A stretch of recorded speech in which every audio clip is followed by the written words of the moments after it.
Kabanata 846, nakakagulat na lihim ni Lota. Hindi ipinagpatuloy ni Geng Ziqing at Lota ang kakaibang tanong na ito ngunit agad silang tumakas. Pagtaas ng braso, tinakpan ni Lota ang dalawa ng kanyang invisibility cloak. Magkahawak kamay, sabay-sabay na tumakas ang dalawa at nakarating sa private plane ni Lota. Iba ang hitsura ng pribadong eroplano ni Lota sa kay Michael at sa iba pang pamilya. Ang kanyang eroplano ay kulay rosas at mukhang medyo cute. Ang bawat babae ay gustong magkaroon nito. Ang interior, lalo na ang private lounge area, ay pangarap din ng isang babae. Puro pink ang sofa at mesa. Matapos hilahin ni Lota si Geng Ziqing, inabot niya rito ang isang tasa ng mainit na kape. Ziqing, anong nangyari? Iyak ka ng iyak sa virtual game, hindi ko talaga maintindihan ang nangyari sa iyo. Nasa laro si Lota nang bigla niyang makilala si Geng Ziqing. Sa hindi inaasahang pagkakataon, lumuhad si Geng Ziqing sa harap ni Lota at hiniling na iligtas siya. Hindi sinisiyasat ni Lota ang eksaktong sitwasyon. Hiniling lang niya kay Geng Ziqing na sabihin ang kanyang kasalukuyang address at agad na sumugod kasama ang kanyang mga nasasakupan. Si Lota ang pinuno ngayon ng pamilya Smith. Paano siya hindi makakatulong kung ang kanyang mabuting kaibigan ay nasa problema? Si Geng Ziqing ay wala sa mood para sa mainit na kape. Nang walang kahit isang magalang na salita ng pasasalamat, itinabi niya ang tasa at nagpaliwanag. The day before yesterday, I was drawing in my studio when Sean entered with a woman to capture me. Ang babae ay si Paris Gilden, at siya ay kasalukuyang sumasakop sa aking katawan. Kinidnap ako ni Sean at inilagay kami sa kanyang laboratorio. Nagsagawa siya ng mind transplant procedure sa amin. Ngayong nakipagpalitan na ako ng isip kay Paris Gilden, hindi na ako makakabalik sa sarili kong katawan. Si Geng Ziqing ay mukhang malungkot habang nagsasalita. Laking gulat ni Lota. Mind transplant procedure. Nagtagumpay nga ba si Sean sa pagbuo ng kanyang mind transplant procedure? Hindi dapat ganoon. Kung matagumpay na niyang nagawa ang mind transplant procedure, matagal na sana silang mag-asawang yumao na ang nakipagpalit sa mga magulang ko. Sa nakalipas na 20 taon, lihim na kinokontrol ni Sean ang mga magulang ni Lota. Hindi tulad ng pamamaraan ng mind transplant, ang dating pamamaraan ni Sean ay nangangailangan sa kanya na itago sa mga anino. Bilang resulta, si Sean at ang kanyang asawa ay humantong sa madilim at kaawa-awang mga buhay. Sa makatuwid, natagpuan ito ni Lota na kakaiba. Kung si Sean ay nagkaroon na ng ganoong kalakas na pamamaraan, hindi ba niya ito ginamit sa kanyang mga magulang, o kahit sa kanya? Paliwanag ni Geng Ziqing. Hindi niya matagumpay na nagawa ang mind transplant procedure sa kanyang sarili. Tinulungan siya ni Michael. Michael. Bumilis ang tibok ng puso ni Lota sa pagbanggit ng pangalan ni Michael. Kahit hanggang ngayon, si Michael lang ang lalaking inalagaan ni Lota. Bagamat hindi sila nagkita sa nakalipas na 6 na buwan. Wala silang masyadong communication. Nga pala, sinabi mo lang na alam mo ang sikreto ni Michael. Ano ito? Tanong ni Lota. Sinabi ni Geng Ziqing, pero una, bakit mo nasabi na baog si Michael? Ito ay masyadong kakaiba. Awkward na tumawa si Lota. Hahaha, nagbibiro lang ako para gumaan ang atmosphere. Magaan ang kapaligiran. Isa itong matinding rescue mission. Sino ang nasa mood na magsabi ng mga biro para gumaan ang kapaligiran? Si Geng Ziqing ay mas matanda ng 2 taon kay Lota, kaya nakikita pa rin niya ang puso ng batang ito. Ngumiti si Geng Ziqing at nagtanong, Lota, natulog ka kay Michael, tama ba? Namula si Lota sa direktang tanong. Si Geng Ziqing ay masigurado ngayon. Diba best friends tayo? Akala ko sinabi mo sa akin ang lahat. Napag-usapan nga nilang dalawa ang lahat, ngunit may ilang reserbasyon pa rin si Lota sa paksang ito. Sinabi lang niya kay Geng Ziqing na mahal niya si Michael at gusto niya itong pakasalan. Tumanggaw si Lota. Siguradong magugulat si Michael kung nandoon siya. Mapapasigaw siya, kailan tayo natulog ng magkasama? Bakit hindi ko alam ang tungkol dito? Pinagmasdan ng mabuti ni Lota ang paligid. Matapos makumpirma na walang tao sa paligid, tahimik niyang sinabi. Ziqing, sasabihin ko lang sayo. Huwag mong sabihin sa iba. Hindi nakaimik si Geng Ziking, nagmula ako sa isang batang babaeng Chino mula sa isang marangal na lihim na pamilya tungo sa isang karaniwang babaeng Amerikano sa kanyang late 20s. Hindi ako makauwi ngayon. Sino pa ang masasabi ko? Gayunpaman, same time na tumango lang si Geng Ziking. Pulong ni Lota sa tenga ni Geng Ziking. Nirape ko si Michael. Para sa isang buong araw at gabi. F***sake. Ito ang unang reaksyon ni Geng Ziking. Siya ay ganap na natulala. Ito ba ay isang bagay na gagawin ng isang dalisay at cute na batang babae tulad ni Lota? Ito ba ay isang bagay na maaaring gawin ng isang babae? Ito ba ay isang bagay na magagawa ng isang patas, mayaman at magandang babae? Ito ba ay isang bagay na maaaring gawin ng Swiss Holy Maiden? Isang salita ang pumasok sa isip ni Geng Ziking, galing. Ito ay masyadong kahanga-hanga. Si Michael ay isang deity Michael. Nagawa ni Lota na halayin ang isang Diyos. Siya ang unang tao sa kasaysayan na gumawa niyan. Tuwang-tuwang lumunok si Geng Ziking. Seryoso ka ba? Playfully said Lota, syempre. Bakit ako magsisinungaling sa'yo? That time, nakakulong kami ni Michael sa isang special room na dinisenyo ni Sean. Hiniling sa amin ni Michael na uminom ng sleeping pill bawat isa at matulog ng 24 na oras. Nakatulog siya pagkatapos kunin, pero hindi ko kinuha. Sa halip, inilagay ko ito sa aking bulsa. Hehe. Wow. Sa pagbabalik tanaw, ang 24 na oras na iyon ay ang pinakamasayang sandali ng aking buhay. Pagkagising niya, hindi na siya makatayo ng maayos. Hindi nakaimik si Geng Ziking. Hindi niya talaga alam kung ano ang sasabihin. Ito ba ang Lota na kilala niya? Kaya siya ay ganoong uri ng Swiss Holy Maiden. Galing. Ito ay masyadong kahanga-hangang. Pinigyan siya ni Geng Ziking ng thumbs up sign. Lota, ikaw na ang pinakamakapangyarihang babae sa mundo ngayon dahil ang lalaking ni-rape mo ay ang bagong Diyos. Hinampis ni Lota si Geng Ziking sa braso. Tumigil ka sa pagbibiro, Ziking. Naisip ni Lota na hinihila ni Geng Ziking ang kanyang binti. Seryosong sabi ni Geng Ziking, hindi ako naglalako. Nagsasabi ako ng totoo. Si Michael talaga ang bagong Diyos. Ito ang gusto kong sabihin sa iyo. Secret niya yon. Natigilan si Lota. Talaga. Tumango si Geng Ziking. Oo.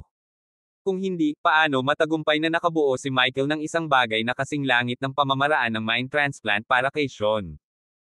Napaisip sandali si Lota. Tama iyan. Dati, matagumpay pa niyang nabuo ang Miraculous Serum. Kahit ang pamilyang Miyamoto ay hindi makukumpleto ang serum na iyon. O Diyos ko, ang lalaking gusto ko ay isang Diyos. Kahanga-hanga si Michael. Oo nga pala, kung si Michael ay isang Diyos-Diyosan at kayang hulaan ang hinaharap, alam ba niya noon pa nagagahasain ko siya? Biglang nakonsensya si Lota. Inilihim niya ito kay Michael. Palagi siyang tinatrato ni Michael bilang kanyang nakababatang kapatid na babae. Kung nalaman ni Michael na lihim itong ginawa sa kanya, siguradong bugbugin siya nito hanggang mamatay. Tumawa si Geng Ziking. I bet hinulaan niya iyon. Nagtataka ka kung bakit hindi ka nabuntis, di ba? Ang hula ko ay maaaring uminom siya ng isang male birth control pill ng maaga. Kabanata 847, paprotektahan ka ni Kuya Diety. Panlalaking birth control pill. Nagningning ang mga mata ni Lota na parang naliwanagan siya ng mga salita ni Geng Ziking. Sa nakalipas na 6 na buwan, na-curious si Lota kung bakit hindi siya buntis. Nagsimula pa siyang maghinala na si Michael ay baog. Agad na sinabi ni Lota, Ziking, tama ka. Ganyan dapat. Dapat ay uminom na siya ng male birth control pill ng maaga. Hehe, kung nahuhulaan niya na siya ay maghahasa ko ng maaga at hindi napigilan na mangyari iyon. Tapos parang may nararamdaman pa siya sa akin, di ba? Hindi nakaimik si Geng Ziking. Siya ay may kaunting pag-unawa sa mga kakayahan ng isang Diyos. Mahuhulaan lamang ng Diyos ang hinaharap ngunit hindi ito mababago. Gustuhin mang pigilan ni Michael, hindi niya magawa. Biglang naging seryoso si Geng Ziking. Sige, magnegosyo na tayo. Ang katawan ko ay kinokontrol na ni Paris Gilden ngayon, at nakikinig siya kay Sean. Gumagawa sila ng masama sa bahay ko ngayon.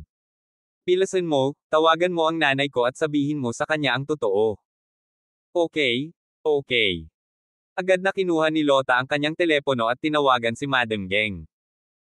Gayunpaman, walang sumasagot sa telepono kahit ilang beses nilang sinubukang tumawag. Si Madam Geng ay nagmamadali sa kanyang laboratorio sa Suzhou ngayon. Nais niyang magdeklare ng digmaan sa pamilya Rong. Paano siya nasa mood na sagutin ang tawag ng sinuman? Walang sumasagot. Sinabi ni Lota kay Geng Ziking. Tawagan mo ang iba kong kapatid. Mangyaring basahin sa MYB0XNOvel. Tinawag ni Lota ang iba pang kapatid ni Geng Ziking, ngunit walang sumasagot. Paano ito nangyari? Tawagan ng CEO ng military division ng pamilya ko. Damn it, nakalimutan ko number niya. Naging balisa si Geng Ziking. For a moment, hindi niya alam kung sino ang kokontakan. Nang siya ay nakaramdam ng pagkabalisa, biglang nagbigay ng mungkahi kay Lota. Ziking, hindi mo ba sinabi na si Michael ay isang deity Michael? Pumunta tayo sa kanya para humingi ng tulong. Mahuhulaan niya ang mangyayari. Siguradong matutulungan ka niya. Alam ni Geng Ziking na malamang gusto lang ni Lota ng dahilan para makita ang kanyang syota. Anuman, ang paghingi ng tulong kay Michael ang tanging paraan ngayon. Sige. Pumunta tayo sa US para hanapin si Michael. Sa kabisera. Pinalipad ni Lota ang kanyang eroplano ng buong bilis. Alam niya kung saan nakatira sina Michael at Lauren, kaya huminto ang eroplano sa tapat ng villa ni Michael. Sino ta? Agad na itinaas ni Pablo at ng kanyang mga tauhan ang kanilang mga sandata nang marinig ang dagandong ng eroplano. Si Geng Ziking ang unang lumabas pagkatapos lumapag ang eroplano. Napatingin si Pablo sa figure. Si Paris Gilden iyon. Bang! Agad na nagpaputok ng warning shot si Pablo at nagsumbong kay Michael, na nasa villa. Master, masamang balita. Dumating na si Sean sa villa. Sa sandaling iyon, nagluluto si Michael kasama si Lauren. Nagulat siya at nagalit nang marinig ang ulat ni Pablo. Nang dumungaw si Michael sa bintana, nagulat siya nang makita si Paris Gilden. Hindi alam ni na Michael, Pablo at ng iba pa na nagpalitan ng isip sina Geng Ziking at Paris Gilden. Kaya naman, naisip nila na ang presensya ni Paris Gilden ay nangangahulugan na dumating din si Sean. Si Sean ay walang batas. Naglakas loob siyang mapunta sa villa ko. Kailangan ko siyang turuan ng leksyon sa pagkakataong ito. Kung kinakailangan, papatayin ko siya. Lauren, manatili ka rito at huwag kang gagalaw. Huwag kang lalabas. With that, galit na nag-walk out si Michael. Hobby, ingat ka. Labis ang pag-aalala ni Lauren kay Michael, ngunit hindi siya naglakas loob na lumabas kung sakaling maging pabigat siya. Si Geng Ziking ang pinakabalisa, kaya siya ang unang bumaba ng eroplano. Sa hindi inaasahan, siya ay walang awang binalaan na umatras sa sandaling siya ay bumaba. Pagkatapos, lumitaw si Lota. Pablo, huwag mong barilin. Lahat, huwag barilin. Magkampi tayo. Kilala ni Pablo at ng kanyang mga tauhan si Lota. Nang makita siya, agad silang tumigil sa pag-atake. MS. Smith. Bakit kasama mo yung babae ni Sean? Nagtatakang tanong ni Pablo. Inakay ni Lota si Geng Ziking pababa. Siya si Geng Ziking, hindi babae ni Sean. Nandito ako para makita si Michael. Nandito ba siya? Sa ngayon, lumabas na si Michael sa villa. Akmang aatake na siya, nakita niya si Lota na matagal na niyang hindi nakikita. Michael. Nang makita ni Lota si Michael, tuwang-tuwa siyang lumukso sa mga bisig nito. Ngumiti si Michael at hinaplos ang buhok ni Lota. Bakit ka nandito? Nandito ka kasama Paris Gilden. Paano kayo nagkakilala? Paliwanag ni Lota. Michael, hindi siya si Paris Gilden. Siya ay anak ni Madam Geng, si Geng Ziking. Ano? Nagulat si Michael. Nakilala niya si Geng Ziking noon. Siya ay isang napaka-cute na maikling buhok na batang babae. Halata namang hindi ganoon ang itsura niya. Lumuhad si Geng Ziking sa lupa. Diyos Michael, iligtas mo ako. Tulungan mo akong ibalik ang aking katawan at tulungan ang aking pamilya. Narinig ni Michael ang accent niya na hawig kay Madam Geng. Agad siyang nagdeduction. Ikaw, nagpalit ka ng isip kay Paris Gilden. Umiiyak pa rin, tumango si Geng Ziking. Ang puso ni Michael ay kumirot sa emosyon. Alam niyang tiyak na hahayaan ni Sean si Paris Gilden na makipagpalitan ng isip sa ibang babae pagkatapos nilang mabaigo ni Liza Shelby.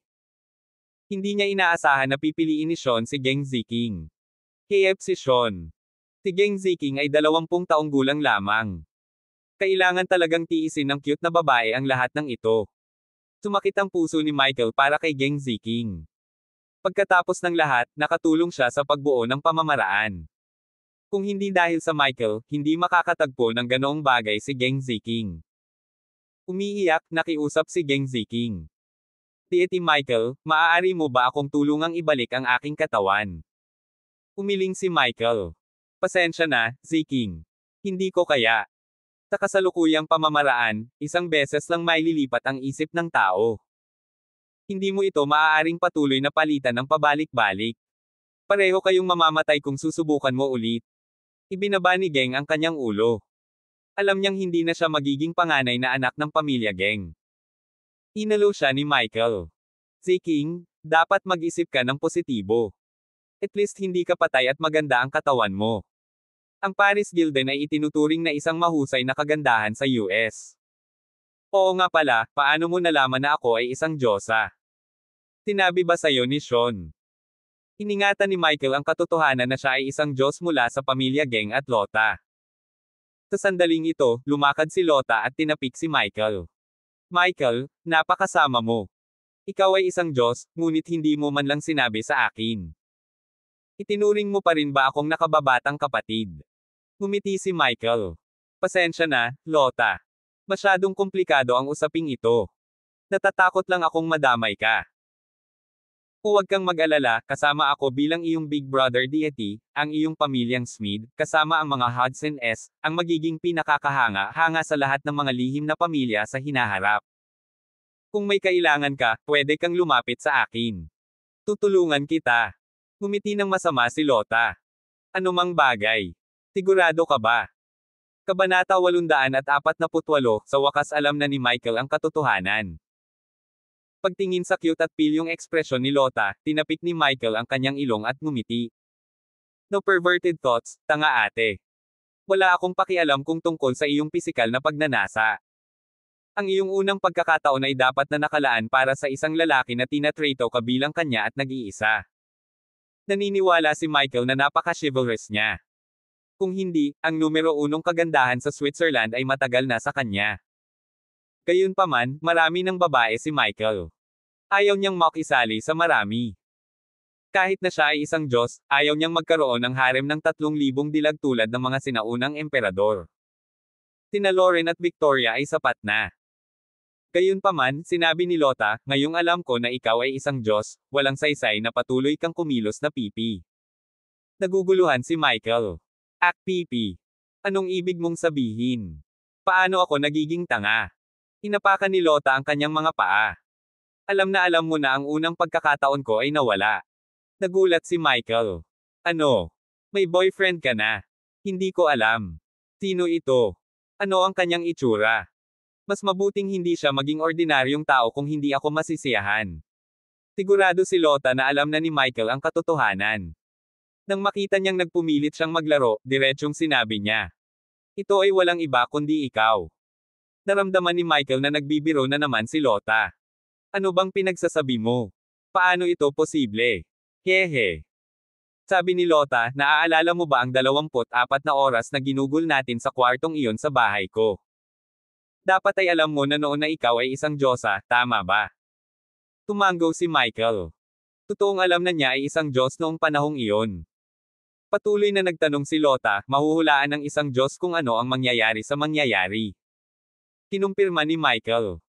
Oo, mahuhulaan ko kung ano ang mangyayari sa susunod na ilang minuto o kahit na mga oras. Sabi ni Lota, tama. Kung ganoon ay alam mo na siguro kung ano ang gagawin ko sa iyo. Bago ka uminom ng pampatulog, malamang nahulaan mo na ang susunod kong gagawin sa iyo. Pero tanga ka Peryan. Natarante si Michael. Hindi niya alam ang sinasabi ni Lota. Kung tutuusin, alam niyang isa siyang Diyos-Diyosa nang makulong sila ni Lota sa espesyal na silid na iyon. Gayunpaman, sa oras na iyon, hindi pa siya tinurok ni Sean ng gamot na ginamit ng naunang Diyos. Ang mga kakayahan ni Michael sa paghula ay napakalakas pa, kaya hindi niya mahuhulaan ang darating sa kalooban. Gayunpaman, hindi ito ipinaliwanag ni Michael kay Lota. Siya ay nagsasalita tungkol sa kung ano ang kanyang ginawa sa Michael at siya ay masyadong curious tungkol dito. Anong ginawa ng batang ito sa kanya? Tanong ni Michael, hindi mo ininom ang pampatulog na binigay ko. Hindi ka natulog ng 24 na oras. Ano ang ginawa mo sa akin? Medyo natakot si Michael. Si Lota ay nanatiling gising habang siya ay natutulog. Sa kabutihang palad, si Lota ay hindi isang masamang tao. Baka napatay na niya ito kung may masamang intensyon siya. Paano nagkaroon ng masamang intensyon ang batang ito? Si Michael ay napaka-curious tungkol dito. Hindi na nakayanan ni Lota. "I-rape kita. Alam mo naman na hindi ako umiinom ng pampatulog. Dapat alam mo kung ano ang ginawa ko sa'yo. Paano ko makokontrol ang sarili ko sa kapaligirang iyon?" Paf! Halos magsuka ng dugo si Michael. Diyos ko, ano ang narinig niya? I-rape siya ng batang ito. Ang dakilang Diyos. Ikaw. Para sa isang sandali, Michael ay ganap na incoherent. Sa pagkakataong ito, biglang nag-walk out si Lauren. "Hubby, okay ka lang ba?" Si Lauren ay masunuring nananatili sa silid. Ngunit nang wala siyang narinig na ingay ng pag-aaway, at si Michael ay nakikipag-usap ng maayos sa mga tao sa labas, siya ay lumabas. "Hello Lauren. Pamayat ka. Ang nipis ng legs mo. Inggit na inggit ako." Pinuri ni Lota si Lauren. Sa totoo lang, sa katayuan niya bilang isa sa mga miyembro ng mga lihim na pamilya, maaari niyang ganap na baliwalain si Lauren. Gayunpaman, siya ay isang inosenteng batang babae pa rin. Hindi niya tiningnan si Lauren. Sa halip, iginagalang niya siya. Kilala ni Lauren si Lota. Kaya si Ms. Mead. Bago pa nila ipagpatuloy ang kanilang pag-uusap, pinutol ni Geng Ziking. "Tieti Michael, kinokontrol ni Paris Gilden ang aking katawan para makalusot sa aking pamilya. Natatakot akong may mangyari sa aking ina. Maaari ka bang pumunta sa China para itigil ang sakuna na ito?" Palaging maganda ang relasyon ni Michael sa pamilya Geng. Dati, ipinasa pa niya ang kanyang sarili sa pamilya Geng. Ngayong may nangyari na sa pamilya Geng, hindi na ito pinansin ni Michael. Ngunit natarante si Lauren. Tinuro niya si Geng Ziking. "Hubby, hindi ba siya si Paris Gilden? Bakit niya sinasabing kinokontrol ni Paris Gilden ang kanyang katawan?" Dahil wala na silang masyadong oras, sinabi na lang ni Michael, "Lauren, napakakomplikado ng usaping ito. Kailangan kong magmadali sa China ngayon. Kung hindi ako nagkakamali, malamang na sumiklab ang digmaang pandaigdig." Digmaang pandaigdig. Dahil sa sinabi ni Michael, kinabahan si Lauren. Nababahala ito sa buhay ng bilyon-bilyong tao sa mundo. Kung gayon, napakabait niya. "Hubby, sige na. Aalagaan ko ang sarili ko." Hindi na nagsalita pa si Michael at sumakay sa eroplano kasama sina Lota at Geng Ziking. Pagkasakay nila sa pink na eroplano ay na-corner na ni Michael si Lota. "Lota, anong sabi mo kanina? Hindi mo ininom yung pill na binigay ko sa'yo. Sa loob ng 24 na oras na iyon, ikaw ay..." Masyadong nahiya si Michael na sabihin ito. Sino ang nagsabi na ang mga batang babae ay hindi maaaring magkaroon ng masamang intensyon? Noon lang napagtanto ni Lota na hindi tanga si Michael. Hindi niya talaga alam. Agad na natakot si Lota. "Wala Michael, ako. Wala akong ginawa sa iyo. Nagsasanay ako ng yoga sa silid." Hinampis ni Michael ang puwete ni Lota. Ngunit syempre, hindi ito isang napakahirap na smack. "Paano nanghina ang aking mga binti pagkatapos mong magsanay ng yoga? Pagkatapos kong magising noong araw na iyon, halos hindi na ako makatayo at makalakad. Masyado kang walang awa. Paano mo nagawa sa akin ang bagay na iyon?" Sa wakas ay naunawaan na ni Michael kung bakit siya pagod na pagod pagkatapos matulog ng 24 na oras sa oras na iyon. Akala niya ay humihina na ang sarili niyang tibay, ngunit ang batang babae pala ang dahilan. Ibinaba ni Lota ang kanyang ulo at pinagdikit ang kanyang mga paa sa poster ng pagsuko. "I'm sorry Michael. Hindi ko na uulitin." Nang makita kung gaano ka-cute at kaiya-hiya si Lota, hindi napigilan ni Michael ang sarili na ipagpatuloy ang pagagalitin sa kanya. Kung tutuusin, isang karangalan para sa sinumang lalaki ang mapili ng Swiss Holy Maiden. Walang talo kay Michael. Biglang nagtanong si Michael, "Hindi ka naman nabuntis di ba?" Biglang tumangala si Lota. Hindi. Sobrang kakaiba. Hindi ako buntis. Kanina lang, naisip namin ni Ziking na baka hinulaan mo na gagahasain kita, kaya uminom ka ng male birth control pill ng maaga. Tumawa ng malakas si Michael. To-think na kayong dalawang babae ay makakaisip ng ganyang ideya. Bakit ako kukuha ng ganoong bagay? Hahaha. Magiging napakadali para sa pamilya Hudson na bumuo ng isang male birth control pill. Gayunpaman, ang isang tunay na lalaki tulad ni Michael ay hindi kailanman kukuha nito. Biglang nag-aalalang sinabi ni Lota, Michael, pagkatapos tulungan si Ziking, bakit hindi ka sumama sa akin sa Switzerland? Natarante si Michael. Para saan? Para bisitahin ang mga magulang mo. Sinabi ni Lota, alam mo, ang aming mga doktor ng pamilya ay kabilang sa mga pinakamagagandang lugar ng kawalan ng katabaan ng lalaki.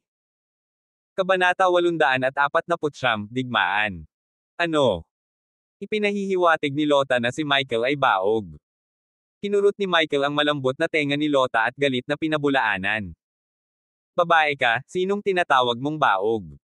Hindi ka nabuntis at sinisisi mo ako. Bakit hindi mo sabihin na ikaw ang may kasalanan? Ray, ang sakit. Sumigaw si Lota habang gumagamit ng puwersa si Michael sa pagkakataong ito. Nang makitang nasasaktan si Lota ay agad na tumigil si Michael. Pinunasan ang kanyang pulang tenga, seryosong sagot ni Lota. Nagsagawa na ako ng physical check-up. Walang mali sa katawan ko. Ako ay napaka-fertile. Napakaganda ng balakang ko. Kahit papaano, nagawa ni Lota na pumuslit sa isang papuri sa sarili tungkol sa kanyang sariling figure. Sabi ni Michael, normal lang na hindi agad mabuntis. Paanong napakadaling mabuntis pagkatapos lamang ng isang beses? Medyo matagal bago ko nabuntis si Ivy. Si Lauren lang ang tanging pagkakataong nangyari ito. At ito ay simpleng swerte. Nagsimulang inggit si Lota kay Lauren. Bakit kaya ni Lauren pero hindi ako? Tinapik ni Michael ang kanyang ulo at buong pagmamahal na sinabi, Lota, kalimutan mo na ito. Be my good little sister in the future, okay? Nag-aatubili na sumagot si Lota, okay. Habang silang dalawa ay naglolokohan, si Geng Ziking, na nasa eroplano din, ay tahimik na nakaupo sa kanyang upuan na may malungkot na ekspresyon. May malabo siyang pakiramdam na may masamang nangyari sa bahay. Susho, ang pribadong bahay ng pamilyang Geng. Si Madam Geng ay bumalik sa lihim na laboratorio ng pamilya, na sinundan ng lahat ng kanilang pangunahing pangkat ng pananaliksik. Pinuksan niya ang isang lihim na daanan. May nakalock na cabinet sa loob. Pinuksan niya ito sa pamamagitan ng fingerprint scan. Sa loob ng cabinet ay may mga switch na magpapasabog ng mga bombang papel. Mayroon ding maraming mga label na nagsasaad ng mga partikular na lokasyon ng mga bombang papel na ipinamahagi sa buong mundo. Madaling pasabugin ni Madam Geng ang anumang lugar sa mundo kung saan may mga bombang papel. Nagkaroon din ng partikular na switch para sa teritoryo ng pamilya Rong. Ang lahat ng mga bombang papel na nakatanim sa teritoryo ng pamilya Rong ay maaaring pasabugan sa isang switch. Sa isang kisap mata, kakalat ang mga pagsabog sa teritoryo ng pamilya Rong. Dahan-daang gumalaw ang kamay ni Madam Geng sa switch na kumokontrol sa buhay at kamatayan ng pamilya Rong. Hindi. Madam Geng. Biglang sumigaw ang isang matandang puti na nasa 50s. Kapag pinili nating magsimula ng digmaan sa pamilya Rong, wala nang babalikan. Sa lakas natin ngayon, siguradong hindi natin sila matatalo. Madam Geng, mangyaring muling isaalang-alang. Madam Geng, mangyaring muling isaalang-alang. Ang mga pangunahing miyembro ng pamilya Geng ay natatakot sa pamilya Rong. Gayunpaman, nakapagdesisyon na si Madam Geng. Hindi niya hahayaang mamatay ng walang kabuluhan ang kanyang anak. Lalo na dahil ang mga pamilyang Geng at Rong ay palaging iniisip ang kanilang sariling negosyo. Ngunit biglang pinatay ni Chairman Rong ang kanyang anak. Siguradong papatayin niya ito sa susunod. Ito ay isang labanan na hindi mapigilan. Sinabi ni Geng Anli, kailangan kong ipaghiganti si Wylan. Marahil ay hindi natin maihahambing sa pamilya Rong, ngunit gumawa tayo ng maingat na hakbang sa paglipas ng mga taon. Ang mga hakbang na ito ay sapat na upang ilugmok ang buong planeta sa isang sakuna. May kapangyarihan din tayong kontrolin ang kapalaran ng mundo.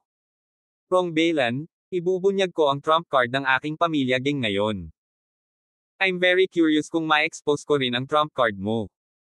Kung mapipilitin niya ang pamilya Rong na ipakita ang kanilang kamay, sulit ito. I-click. Pinahihit ni Geng Anli ang switch.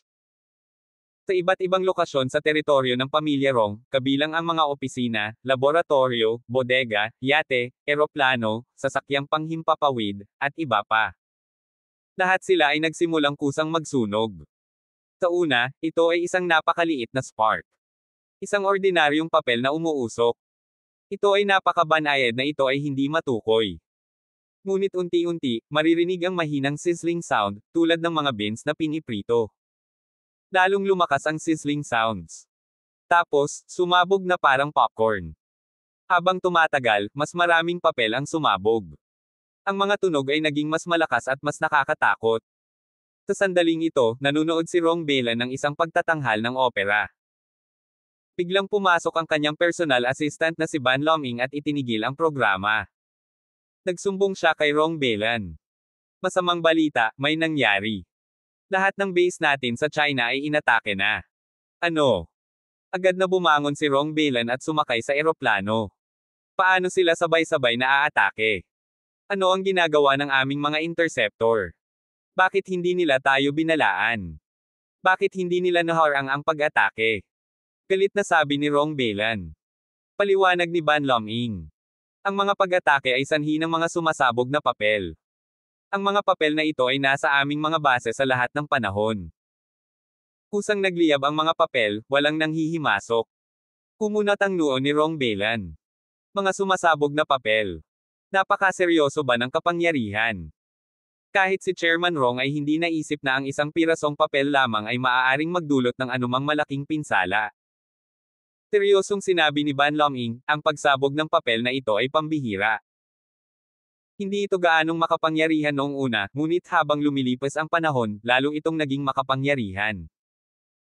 Ngayon, ang lakas nito ay tumaas hanggang sa punto kung saan ang isang stack ng A4 na papel ay maaaring pumutok sa isang kotse.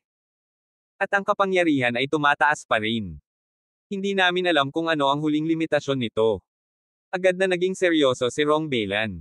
Damn it! Ito siguro ang sekretong sandata ng pamilya Geng. Gustong-gusto ng ina ni Geng Ziking na maglaro ng gayong mga trick. Yung B** mother-daughter duo. Ban Loming, makinig ka. Itoon ang lahat ng iyong enerhiya sa aming TT experimental base sa kanlurang China. Siguraduhin na ang mga instrumento at anumang bagay doon ay hindi maaapektuhan. Kung kinakailangan, mabilis na ilipat ang mga kagamitan doon sa isang eroplano at dalhin ang mga ito sa aming lihim na Fort Rong. Sa ganoong kritikal na sandali, walang pakialam si Rong Belan sa pagkatalo ng iba pang base.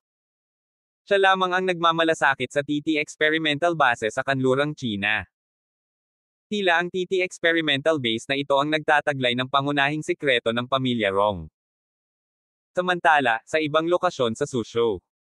Kakapatay lang ni Sean ng isang malaking tandang at ibinuhos ang dugo ng manok sa isang mangkok ng porselana. Pagkatapos ay nagsindi siya ng 3 insenso sa isang pansamantalang altar. Mukhang itinuring niya ang araw na ito bilang isang malaking araw. Tradisyonal na para sa mga practitioner ng kanyang dark arts na mag-alay ng dugo at insenso sa mga espesyal na araw. Biglang, isang subordinate ang sumugod sa looban at nag-aalalang sinabi. Guru, nangyari ang mga pagsabog. Kinumpirma lang ng ating mga tao na nangyari ang mga pagsabog sa maraming lugar sa China. Ang lahat ng mga lugar na iyon ay halos nasa teritoryo ng pamilya Rong. Ngumisi si Sean.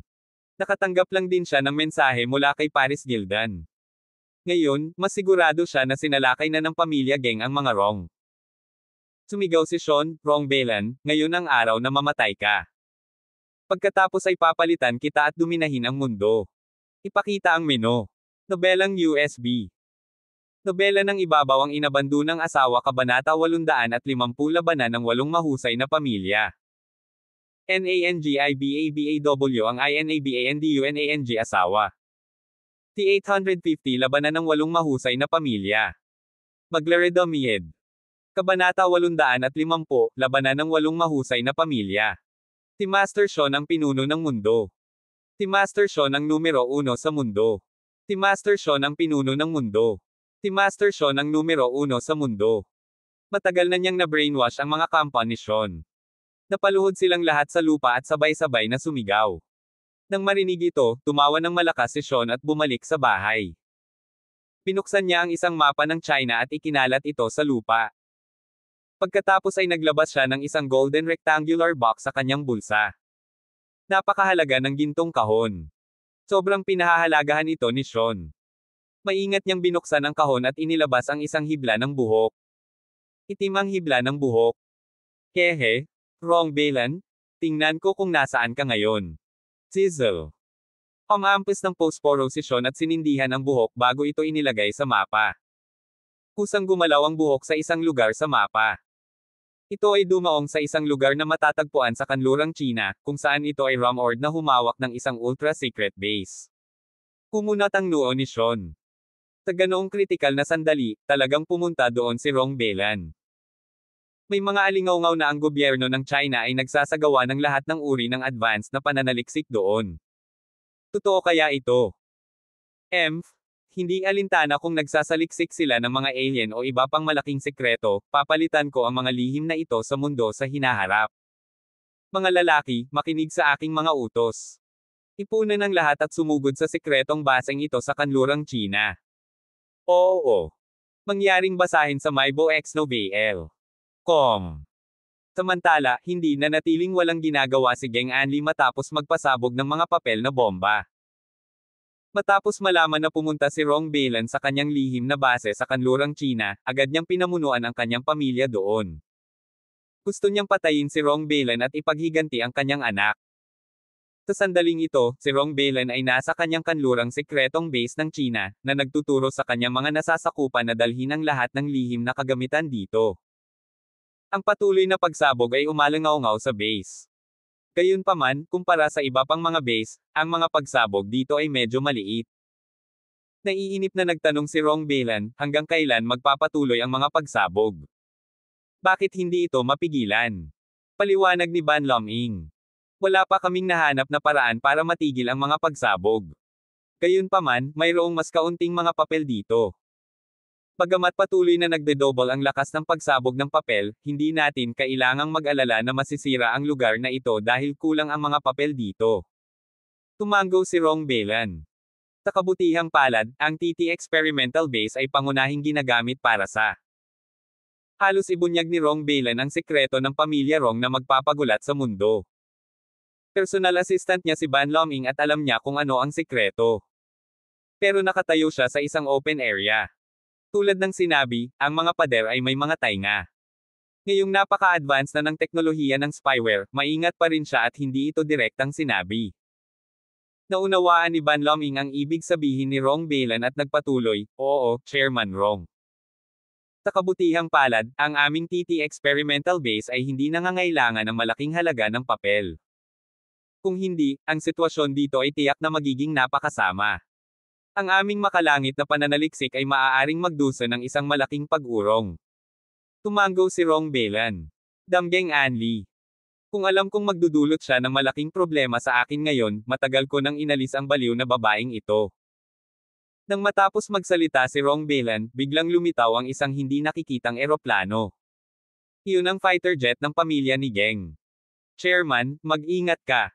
Ang mga tao ng pamilya Rong ay agad na naging mapagbantay. Sinigawan ni Geng Anli si Rong Beilan sa pamamagitan ng isang high-tech na voice transmission device. "Rong Beilan, gusto kong pagbayaran mo ang pagkamatay ng aking anak sa iyong buhay." Nang matapos siyang magsalita, sumiklab ang apoy ng digmaan. Bang! Boom! Ang mga cannonball at laser weapon ay nakatutok lahat kay Rong Beilan. I-activate ang mga armas ng interceptor. Ang mga high-tech na armas ng pamilya Rong ay hindi rin dapat ipagwalang bahala. Agad nilang naharang ang pag-atake ng mga Geng. Nang makitang hindi gumagana ang kanilang pag-atake, nagpasya si Madam Geng na magpadala ng taong pumatay kay Rong Beilan sa lupa. Bang! Bang! Bang! Boom! Boom! Boom! Ang magkabilang panig ay nasangkot sa isang matinding labanan. Sa sandaling iyon, isa pang fighter jet ang lumipad. Isang pamilyar na mukha ang lumabas sa eroplano. Si Jamie yun. Kinuha na ngayon ni Jamie ang kapangyarihan ng pamilya Addington. Nang marinig niya na nag-aaway ang mga pamilyang Geng at Rong, dumating siya para sumuporta gamit ang Addington laser weapon. Madam Geng, nandito ako para tulungan ka. Sigaw ni Jamie kay Geng Anli mula sa malayo. Gaya ni Michael, nagpanggap si Jamie na sumapi sa pamilya Geng. Sa totoo lang, pinuprotektahan lang niya ang sarili niyang interes. Sa pagkakataong ito, abala si Geng Anli sa pagpaplano ng kanyang pag-atake sa pamilya Rong na hindi man lang niya naisip na tawagan si Jamie. Siya ay dumating sa kanyang sariling kagustuhan. Laging kinasusuklaman ni Jamie si Rong Beilan. Nais niyang bawian ang pamilya Rong ng kanilang posisyon sa paghahari ngayon. Mga lalaki, puntiryahin ang B***starred na si Rong Beilan. Apoy. Utos ni Jamie. Sa isang putok, ang laser cannon ay diretsyong nagpaputok kay Rong Beilan. Gayunpaman, ang pamilya Rong ay naglagay na ng depensa sa kanilang harapan upang labanan ang anumang pag-atake ng armas. Ang laser cannon ay tumama sa harang na may mapurol na kalabog. Malakas na yumanig ang buong lupa, parang lindol. Gayunpaman, hindi nasaktan si Rong Beilan. Si Rong Beilan ang pinuno ng 8 dakilang pamilya. Paano siya madaling masaktan? Gayunpaman, hindi nabigo si Jamie. Nagpatuloy siya sa pagngisi. Haha, hindi namin siya sinaktan. Ayos lang, ipagpatuloy mo ang pagbomba sa kanya. Natuwa si Jamie sa pagsisimula ng digmaan kasama ang pinakamakapangyarihang pamilyang Rong. Kung panalo man o pagkatalo, wala talaga siyang pakialam. Alam niya ang pagkakaiba ng lakas sa pagitan ng Addingtons at Rongs. Pagkaraan ng ilang minuto pa, dumating ang pamilya House at huminto sa pagitan ng mga pamilyang Geng at Rong. Nakatikip ng protective armor, sumugod si Dieter House patungo kay Geng Anli. Nagmamakaawa siya sa kanya. Oh my God, Madam Geng, Chairman Rong, bakit kayo nag-aaway? Kung lalaban ka, matatapos ang mundo. Hindi tayo makakaligtas. Madam Geng, tumigil ka na sa pag-atake. Kami ay mga lihim na pamilya na may 100 taon ng pagkakaibigan. Ano ang hindi tayo maaaring umupo at pag-usapan ang mga bagay-bagay? Ngumuso si Geng Anli. Umupo ka at mag-usap. Tanungin mo ang mayabang na si Rong Beilan doon. Uupo ba siya sa tabi ko at kakausapin? Pinatay niya ang anak ko nang hindi man lang ako binibigyan ng paliwanag. Napakayabang niya. Talaga bang iniisip niya na ang aking pamilyang Geng Weilan ay napakadaling i-bully? Lumingon si Dieter kay Rong Beilan at nagsalita sa pamamagitan ng espesyal na voice transmission device. Chairman Rong, baka may hindi pagkakaunawaan sa pagitan ninyo ni Madam Geng. Umupo tayo at dahan-daang lutisin ito ng sama-sama. Huwag ka nang mag-away.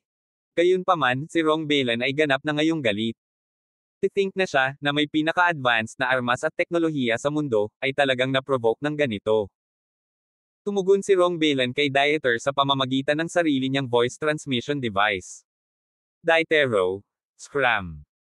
P***starred ka, huwag mong isipin na hindi ko alam na sinusubukan mong makuha ang mga sekreto ng pamilya natin all these years.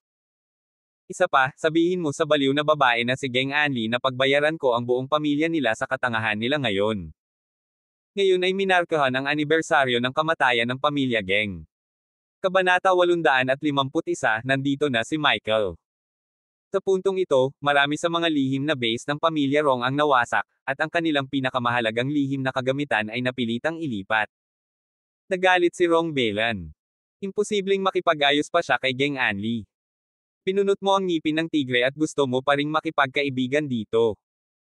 Si Dieter ay nakikinig sa 8 dakilang pamilya. Siya ay isang pasipista na hindi nang ahas na pukawin ang sinuman. Pero ngayon, wala na siyang magagawa sa sitwasyong ito. Nang makitang hindi niya makumbinsi si Rong Beilan, naglakad si Dieter patungo kay Jamie at sinigawan siya. Ginoo. Jamie, tumigil ka sa pag-atake. Kailangan nating kumalma. Kailangan nating magkaisa. Hindi dapat mag-away ang 8 dakilang pamilya. Inutusan talaga ni Jamie ang kanyang mga tauhan na tumigil sa pag-atake nang marinig niya ang mga salita ni Dieter. Kumaway siya kay Dieter, sinenyasan niya itong lumapit. Natuwa si Dieter. Sa wakas, may handang makinig sa kanya. Nagmamadaling lumapit kay Jamie, nagpatuloy si Dieter. Ginoo. Si Jamie, ang Hudson S ay may magandang relasyon sa pamilya Geng. Mangyaring hikayatin si Madam Geng na ihinto ang pag-atake sa pamilya Rong. Sa hindi inaasahang pagkakataon, pagdating ni Dieter sa tabi ni Jamie, itinaas ng huli ang kanang kamao at sinuntok siya sa mukha. Bang!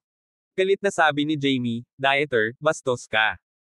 Matapos pumanaw ang aking lolo, ng target ng ibang pamilya ang mga Hudson, bakit hindi ka tumayo at sabihing huwag mag-away sa isa't isa?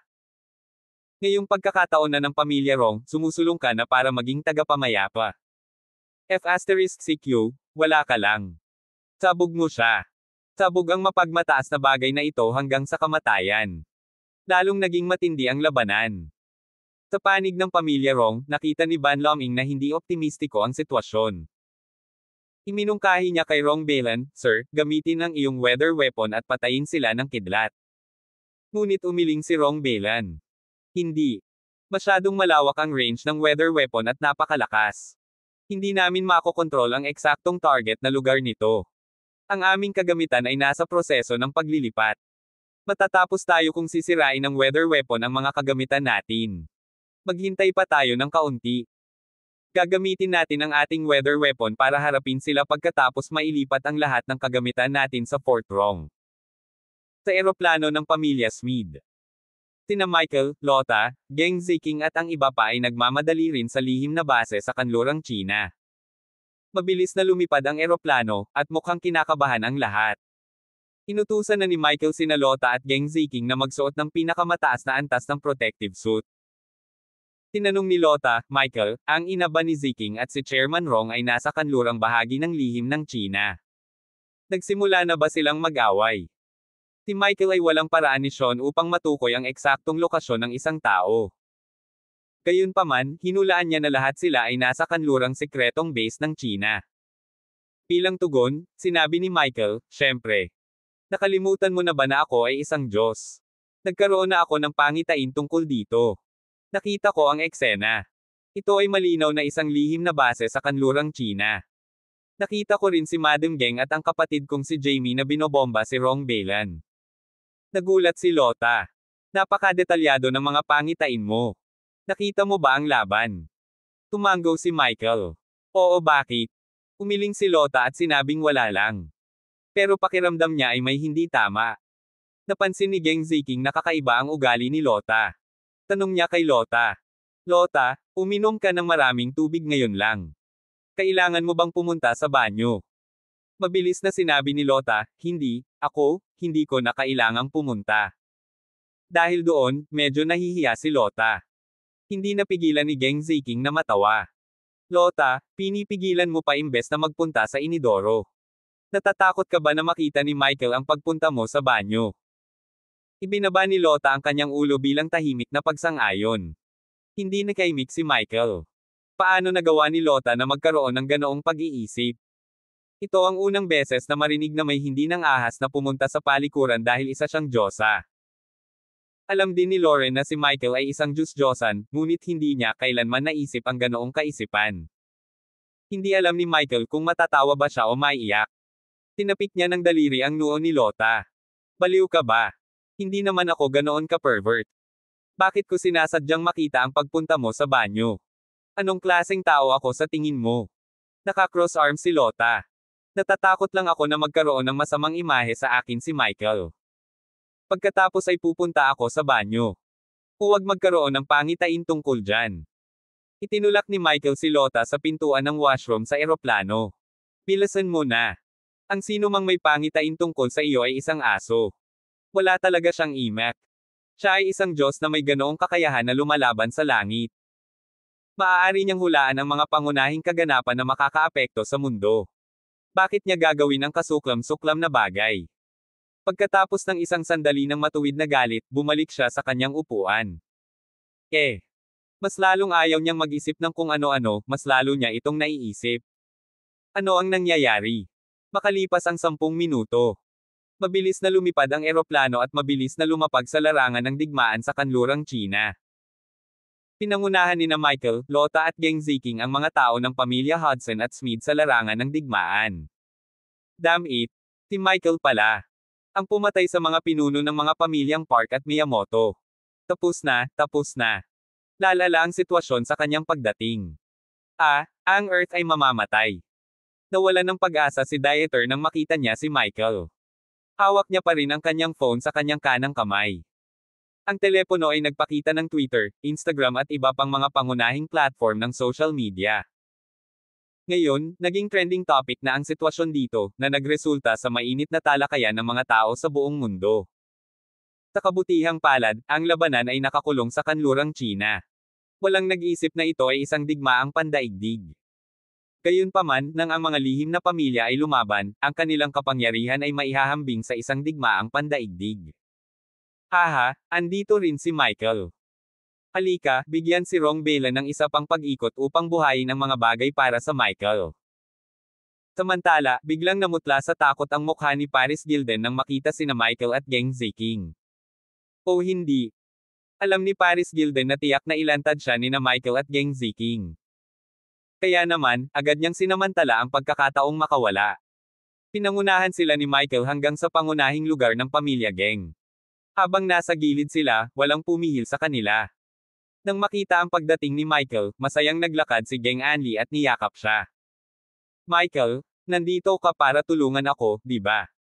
Pinatay ni Rong Belan si Wylan.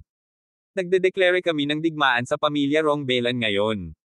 Mas magiging ligtas ako kung mananatili ka sa tabi ko. Si Geng Anli ay isang babaeng ngayon lang nakaranas ng sakit ng pagkawala ng kanyang anak. Gusto niya talaga ng matibay na balikat na masasandalan. Mommy. Hindi napigilan ni Geng Ziking na tumalon sa mga bisig ni Geng Anli. Tumulo ang luha sa kanyang mukha. Si Geng Anli at ang kanyang mga nasasakupan ay napakapuyat at mabilis na tinulak si Geng Anli palayo. Hiling ni Geng Anli.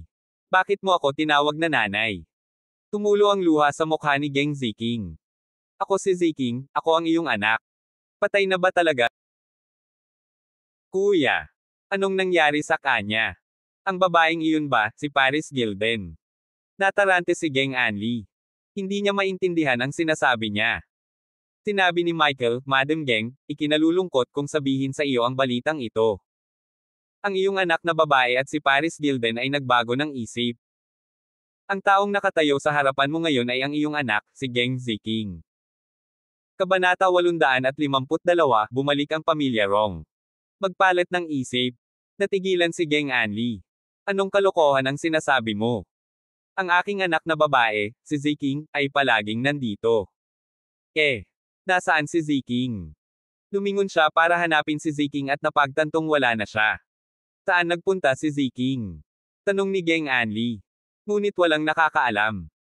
Sabi ni Michael, marahil ay nakita niya kaming paparating at sinamantalan niya ang pagkakataong makatakas. Ang babaeng nasa tabi mo kanina ay hindi si Geng Ziking, kundi si Paris Gilden. Kinuha niya ang katawan ni Geng Ziking pagkatapos na magpalit ng isip sa kanya. Ang babaeng Amerikanong ito sa harap mo ay tunay mong anak. Umiiyak si Geng Ziking habang sinasabi niya kay Geng Anli, totoo, inay. Ako talaga si Ziking, anak mo. Gustong-gusto kong matulog sa iyong mga bisig mula noong bata pa ako. Kinuha mo ang pinakamahusay na guro sa pagpipinta para sa akin. Ang una kong pagpipinta ay tungkol sa iyo, inay. Sa pakikinig sa pagsasalaysay ni Geng Ziking tungkol sa nakaraan sa pagitan ng mag-ina, unti-unting napahinga ng maluwag ang bantay ni Geng Anli. Hinawakan niya ang kamay ni Geng Ziking habang nangingilid ang mga luha sa kanyang mga mata. Ikaw ba? Talaga Ziking? Naiiyak na tumanggaw si Geng Ziking. Napaawang ang bibig ni Geng Anli nang biglang maalala ang lahat ng nangyari. O hindi. Niloko ako. Hindi ko alam na ngayon lang pala si Paris Gilden. Nagsinungaling siya sa akin. Sinabi niya na pinatay ni Rong Belan si Wylan. Siguradong nagsisinungaling siya. Sinabi rin ni Michael, oo, kung hindi ako mali, si Sean siguro ang pumatay kay Geng Wylan. Sean Handley. Nagalit agad si Geng Anli. Galit din ang sinabi ni Geng Ziking, ang demonyong iyon, si Sean, ang nakakuha sa akin at nagpalipat-lipat sa akin ng isip kay Paris Gilden. Hindi ko inaasahan na papatayin nila si Kuya at Dayen ka, para makita mo na magsisimula ka. Tigmaan sa pamilya Rong. Inay, ang totoong pumatay ay tiyak na hindi si Chairman Rong. Itigil ang pag-atake sa kanya. Kung magpapatuloy ito, hindi magiging maganda ang katapusan natin. Alam ni Geng Ziking kung gaano kalakas ang pamilya Rong. Alam niyang magsisimula lang ng digmaan ang kanyang ina sa kanila kung wala siyang ibang pagpipilian. Hindi sinang-ayunan ng iba pa sa pamilyang Geng ang pagdeklara ni Geng Anli ng digmaan sa pamilya Rong. Matapos malaman ito, sabay-sabay na nagmakaawa ang lahat. Madam Geng, mangyaring bawiin kaagad ang iyong pag-atake sa pamilya Rong. Nagsimulang makaramdam ng takot si Geng Anli. Itigil mo agad ang pag-atake. Itigil ang lahat ng pag-atake sa pamilya Rong at itigil kaagad ang mga pagpapasabog ng papel. Agad na tumigil ang pag-atake ng pamilya Geng. Paminsan-minsan ay binobomba pa rin ni Jamie ang mga Rong, ngunit hiniling siya ni Michael na huminto. Sa sandaling iyon, nagulat si Ban Loming kay Rong Beilan. Sir, lahat ng gamit natin ay matagumpay na nailipat sa Fort Rong. Nasuri na rin namin ang buong kuta. Walang papel, walang halaga, walang ginawa mula saan man. Tumanggo si Rong Beilan. Mabuti. Ngayon na natin ang laban. Gamitin agad ang mga sandata ng panahon. Gusto kong lahat sa loob ng 1,000,000 kilometro kwadrado ay sabay na pumasok sa isang madilim na mundo. Wawasakin ko ang mga pamilyang Geng, Hudson, House, Smith at Addington. Gusto kong ang pamilya Rong ang tanging sikretong pamilya sa mundo. Geng Anli, Michael, Jamie at Dieter, pumunta sa impyerno. Samantala, ngayon lang naranasan ni Geng Anli ang sakit ng pagkawala ng kanyang anak at nalaman niyang nabago ang isip ng kanyang anak. Gayunpaman, sa sandaling ito, wala siya sa mood na malungkot para sa kanyang anak na babae. Siya ay nalinlang ni Sean at nagalit siya kay Rong Beilan. Alam niya ang kabigatan ng bagay na ito. Dapat akong humingi ng tawad kay Rong Beilan. Gusto ni Geng Anli na personal na humingi ng tawad kay Rong Beilan. Nadaman niya na sa maraming taon ng pagkakaibigan ng kanilang pamilya, dapat mayroong puwang para sa negosasyon. Pero hinawakan siya ni Michael. Huwag kang pumunta. Hinawakan ni Michael ang braso ni Geng Anli at seryosong sabi. Naglunsad si Rong Beilan ng weather weapon attack. Bilisan na natin at huwag mag-aksaya ng 1 segundo. Sandata ng panahon. Alam ni Geng Anli na ang pamilya Rong ay nakabuo ng isang nakakatakot na sandata ng panahon.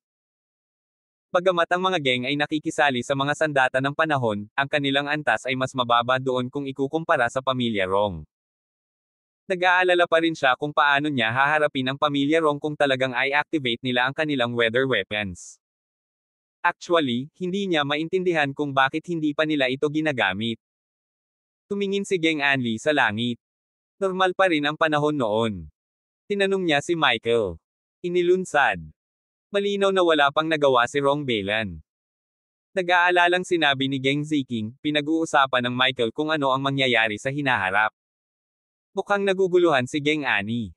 Hindi ko maintindihan. Anong pinagsasabi mo? Paliwanag ni Geng Ziking. Ang Michael ay isang Diyos. Kaya niyang hulaan ang hinaharap.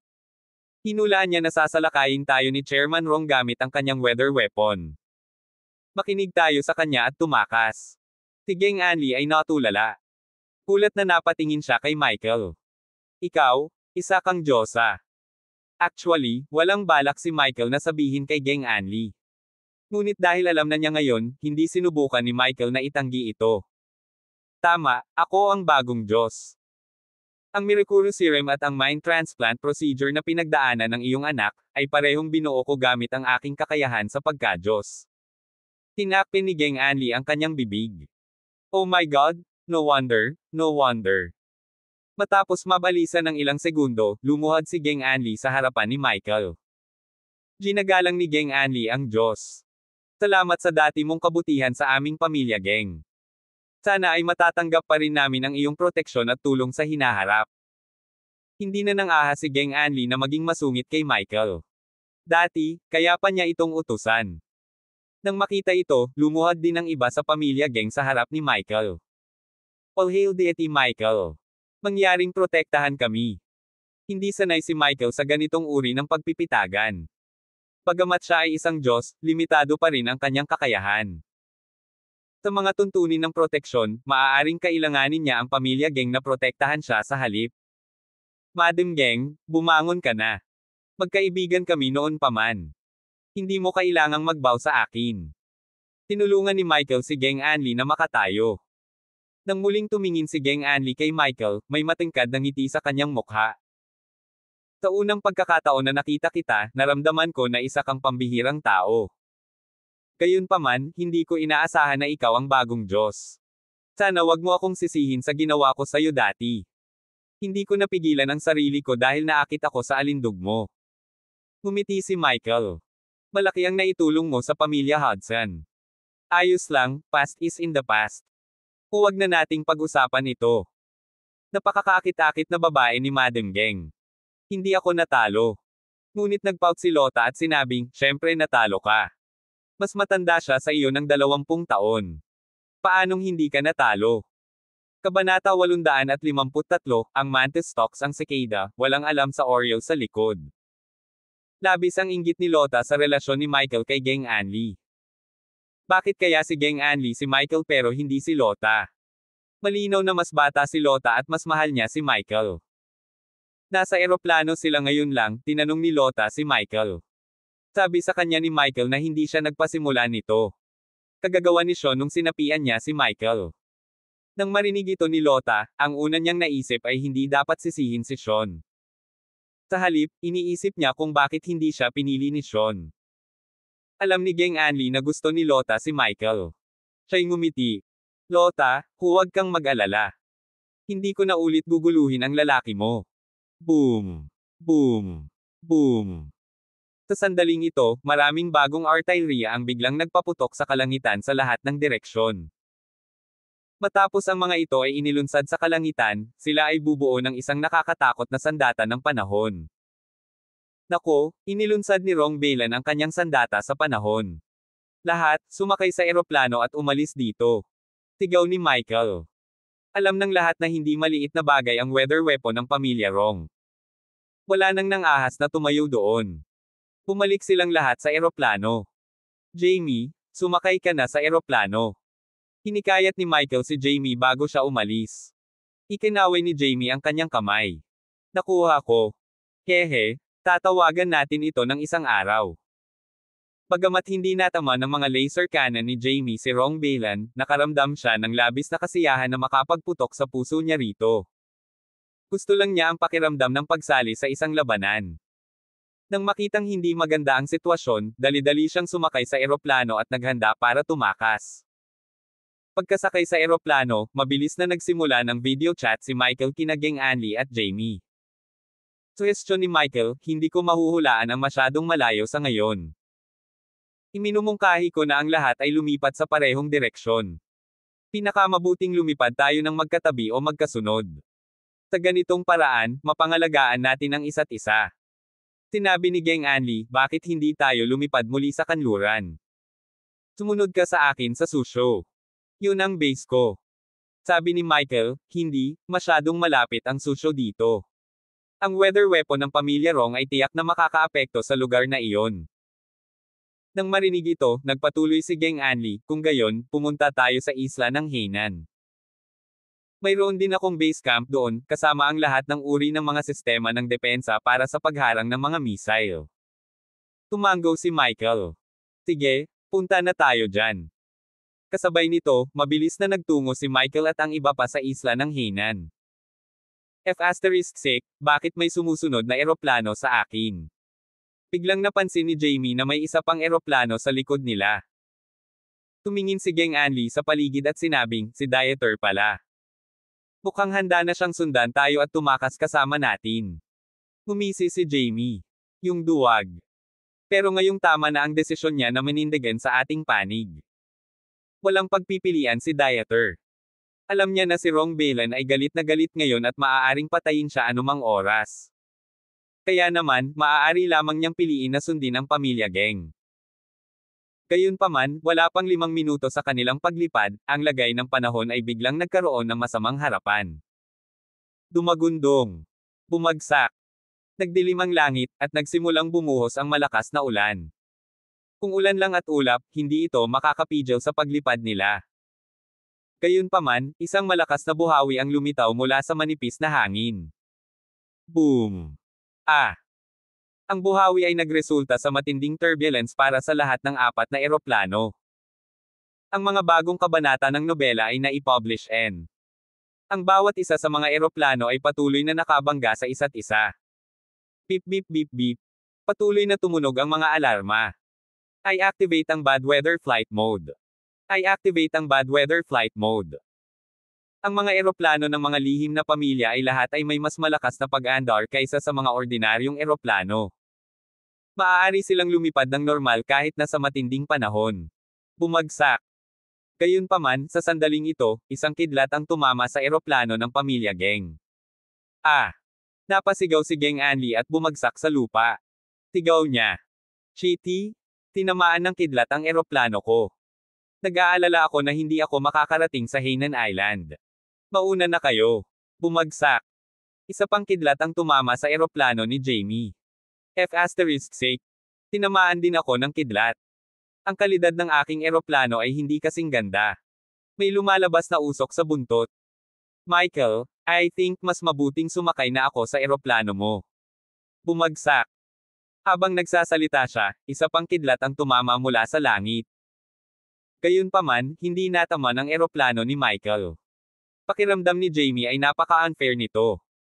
F***sake, bakit kidlat ang tumama sa eroplano ko at kay Madam Geng, pero hindi sa iyo? Dahil ba sa gwapo ka? Malamig na singgal ni Michael. Kumpiyansa niyang sinabi, ako ay isang Diyos-Diyosan. Maglalakas loob bang tamaan ako ng kidlat? Ang mga Diyos ay pinili ng mga langit. Bumaba din ang kidlat mula sa langit. Lahat sila ay galing sa iisang panig. Bakit mo sasampalin ang isang tao mula sa parehong panig? Ikaw ay isang ano? Hindi pa rin alam ni Jamie na si Michael ay isang Diyos. Bumagsak. Bago pa man siya makatapos ng pagsasalita, isa pang kidlat ang tumama sa eroplano ni Michael. Tumawa si Jamie. Haha, Michael, tigilan mo na ang pagmamayabang. Hindi ka rin gusto ng langit. Nakaramdam ng hiya si Michael. Talagang ginawa siyang tanga ng langit. Lahat, tumigil sa paglipad. Malapit na lupa, utos ni Michael. Kung sila ay patuloy na lumipad sa ilalim ng gayong mga kalagayan, ang kanilang mga eroplano ay masisira ng kidlat maaga o huli.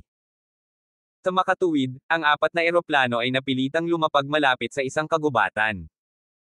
Samantala, sa Western China Secret Base, ang acid rain ay bumabagsak mula sa langit.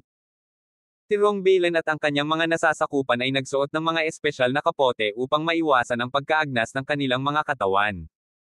Lumapit si Ban Loming at nagulat.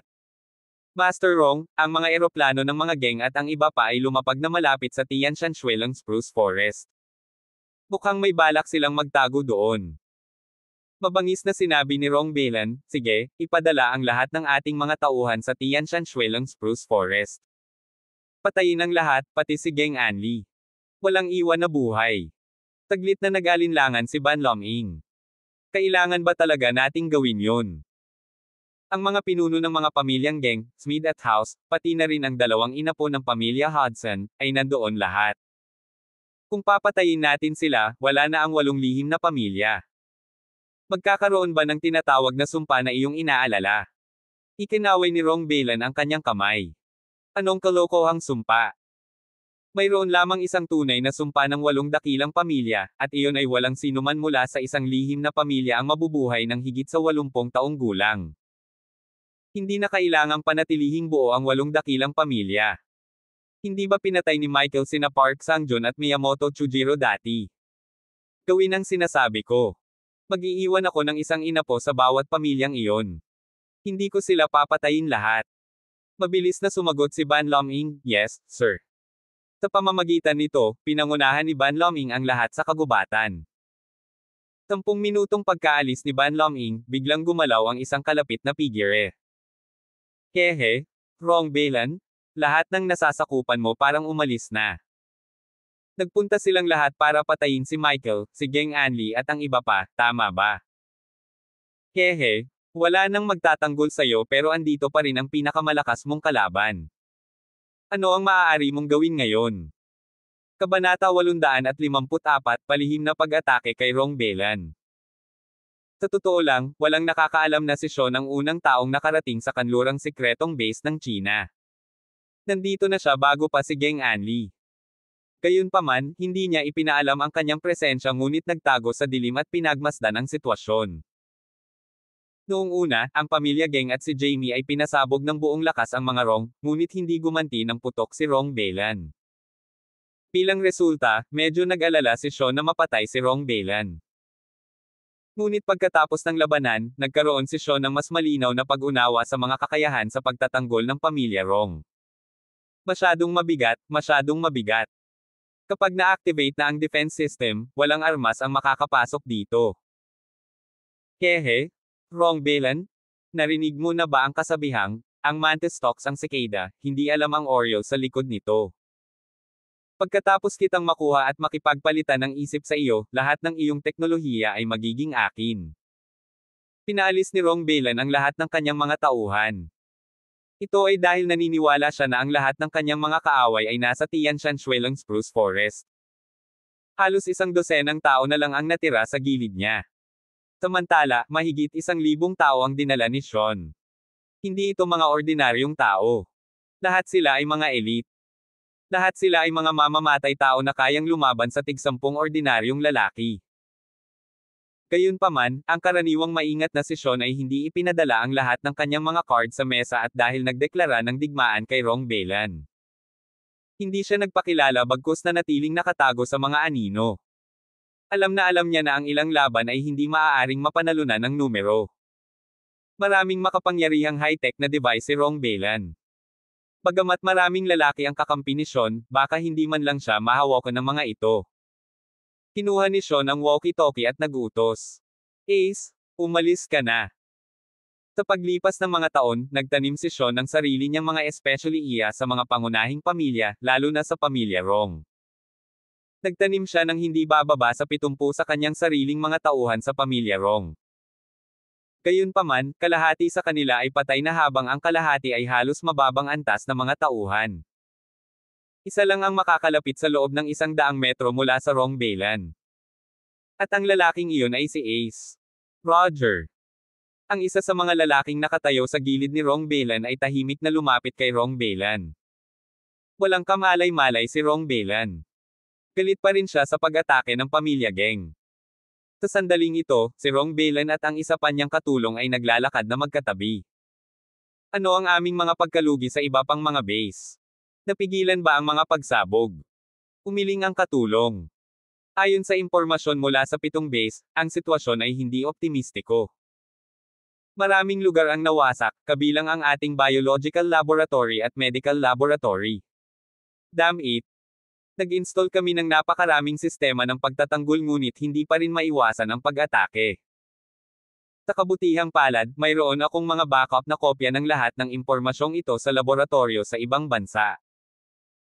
Habang nag-uusap sila, biglang lumapit si Ace at nagkunwaring nabunggo si Rong Beilan. Paumanhin, guru. Magsasalita pa sana si Rong Beilan nang makita niya si Ace na naglalagay ng asul na sandata sa kanyang kamay. Sizzle. Ang asul na sandata ay nagdulot ng kuryente, na naging sanhi ng pulikat ni Rong Beilan. Ang mga bagong kabanata ng nobela ay naipublish n. Magaling, Ace. Haha, gumana. Tuwang-tuwa si Sean nang makitang nagtagumpay ang kanyang lalaki. Ang kapangyarihang inilabas ng asul na sandata na ito ay sapat na upang agad na matarante ang isang ordinaryong tao. Pero laking gulat ni Sean, bagamat nasa katanghaliang gulang na si Rong Beilan, napakaganda pa rin ng kanyang pangangatawan at hindi siya nakuryente. Gustong tumulong ng katulong sa gilid pero napatay siya ni Ace. Sa sandaling ito, mabilis na pinindot ni Rong Beilan ang kaliwang bahagi ng kanyang katawan, malapit sa kanyang baywang. Oh, may something dyan. Napansin ito ni Sean sa pamamagitan ng binocular. Matapos pinindot ni Rong Beilan ang lugar na iyon, ang kanyang buong katawan ay agad na nagbago ng husto. Isang robot na boses ang umalangaw-ngaw mula sa loob ng kanyang katawan. Na-detect na ang katawan ni Master. Nakuryente siya. Ang mga plano sa pagtatanggol at paggamot ay isinaaktibo. Bang! Isang sandata ang biglang lumitaw sa kamay ni Rong Beilan, at automatiko itong umatake kay Ace. Sa loob ng ilang segundo, namatay si Ace at nahulog sa lupa. Naresolba na ang krisis. May nakitang abnormalidad sa katawan ni Master. Ginagawa na ngayon ang CPR. Sa di kalayuan, tulala na lang si Sean. Anong uri ng advanced na teknolohiya ito? Mayroon talagang ganoong sistema ng pagtatanggol na naka-install sa katawan ni Rong Beilan. Damn it! Si Rong Beilan ay mas kakilakilabot kaysa sa inaakala niya. Ang pamilyang Rong talaga ang pinuno ng 8 lihim na pamilya. Si Rong Beilan ay talagang nakakatakot at hindi madaling pakitunguhan. Damn it. Natatakot ako na wala ng ganitong pagkakataon sa susunod na 10 taon. Dapat kong samantalahin ang pagkakataon ngayon at hulihin si Rong Beilan. Gayunpaman, sa kasalukuyang sitwasyon, maliban sa pakikipaglaban kay Rong Beilan ng direkta, tila walang ibang paraan. Kumpiyansa si Sean na matatalo si Rong Beilan kung lalaban sila ng direkta, ngunit hindi siya kumpiyansa na matagumpay siyang kidnapin. Mabilis na makakatakas si Rong Beilan. Kung tumanggi siyang makipag-ugnayan kay Sean, walang magagawa ang huli. Sa sandaling ito, isang babae ang biglang dinala. Master Sean. Si Paris Gilden iyon. Tumakbo si Paris Gilden at sinabing, Master Sean, nakita ko ngayon sina Michael at Geng Ziking. Natakot ako na malantad ang aking pagkakakilanlan, kaya tumakas ako at hinanap ka. Napangiti si Sean at biglang nakaisip ng plano. Paris, dumating ka sa tamang oras. Iniisip ko lang kung paano haharapin ang taong iyon, si Rong Beilan. Napatulala si Paris Gilden. Gusto mo bang gamitin ako para harapin siya? Hindi, Master Sean, hindi ko kaya. Napaka-delikado. Takot ako. Napangiti si Sean. Paano makakamit ang kaluwalhatian at kayamanan sa hinaharap kung wala kang iaambag? Baby, basta tulungan mo akong makuha si Rong Beilan, pagkatapos kong magpalit ng isip sa kanya at maging pinuno ng pamilya Rong, papakasalan kita. Nasaksihan din ni Paris Gilden ang kapangyarihan ng pamilya Rong ngayon. Maaari nilang ganap na kontrolin ang mundong ito. Kung siya ang naging asawa ni Rong Beilan, ito ang magiging tuktok ng kanyang mga nagawa sa buhay. Nagngangalit ang kanyang mga ngipin, napalunok si Paris Gilden bago sumagot. Sige, Master Sean, ano ang gusto mong gawin ko? Sabi ni Sean, hindi pa rin alam ni Rong Beilan ang tunay mong pagkatao. Maniniwala na anak ka ni Geng Ani. Pinasabog ni Geng Ani ang napakaraming base niya. Siguradong nangangati siyang kainin ng buhay ang pamilya Geng. Nag-alala si Paris Gilden. Papatayin ba niya ako kapag nakita niya ako? Inabot ni Sean at kinawit ang baba. Ngumiti siya. Depende yan sa pagpapakita mo sa harap niya. Hehe. Kabanata 855, nalinlang si Rong Beilan. Makalipas ang ilang minuto. Tulong. Hindi. Rong, iligtas mo ako. Rong. Si Rong Beilan ay nakatayo sa ilalim ng roof eaves at kinakalkula ang mga pagkalugi dulot ng pagsabog. Bigla siyang nakarinig ng boses ng isang babae. Ano ang tunog na iyon? Pumunta ka at tingnan mo. Nanggaling ang boses sa likod ng bahay. Si Rong Beilan at ang kanyang mga nasasakupan ay sumugod. Habang papalapit sila ay nakita nila ang isang lalaki na dinidiin ang isang babae, parang may gustong gawin sa kanya. Tiningnan ni Rong Beilan ng malapitan at napagtanto na ito ay anak ni Geng Anli, si Geng Ziking. Siyempre, hindi niya alam na hawak na ngayon ng katawan ni Geng Ziking ang isip ni Paris Gilden.